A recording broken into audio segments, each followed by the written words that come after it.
20 million dead people marked as alive in the Social Security database. This is so crazy.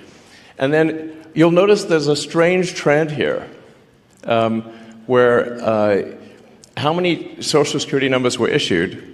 Do you want to? Yeah. So let me tell you what happened here. We started at the top of the system.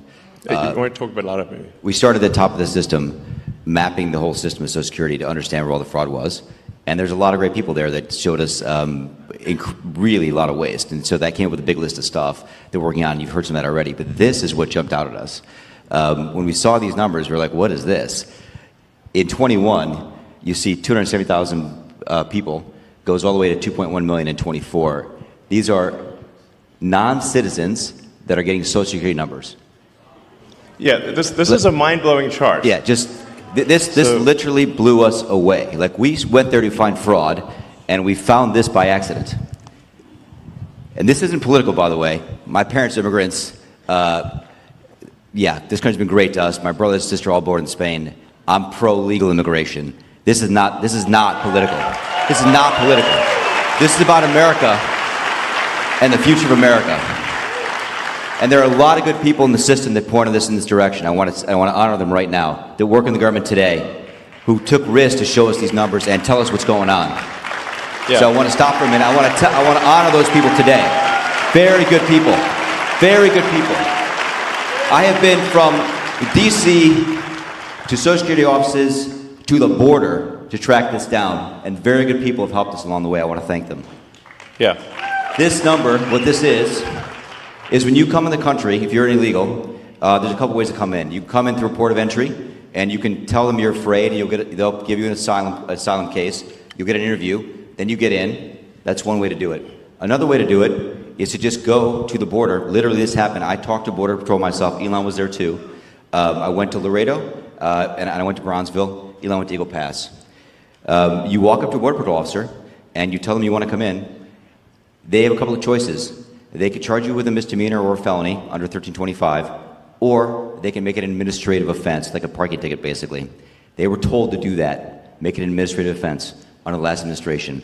And then you go walk across the border, they do what's called a release your own recognizance, and they give you an NTA, a notice to appear, which to appear at a judge.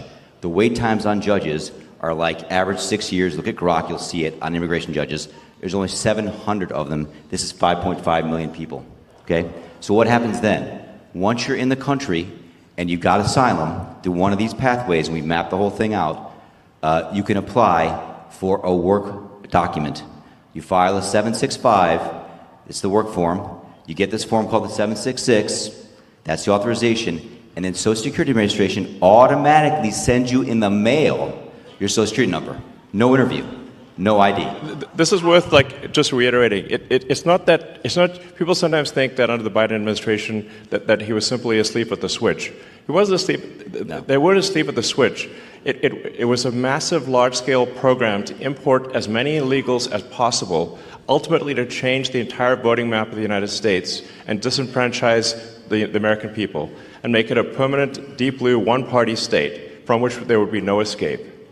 Look, if I hadn't seen this myself, I'm not sure I'd have believed it. I went through it myself and mapped it, and Elon is right. This is true. The defaults in the system from Social Security to all of the benefit programs have been set to max inclusion, max pay for these people, and minimum collection. That's what's happening. We found 1.3 million of them already on Medicaid, as an example. We've gone through, on every benefit program we went through, we found groups from this particular group of people, this 5.5 million people, in those benefit programs. And then what was really, really disturbing us was why. We're asking ourselves why. Right.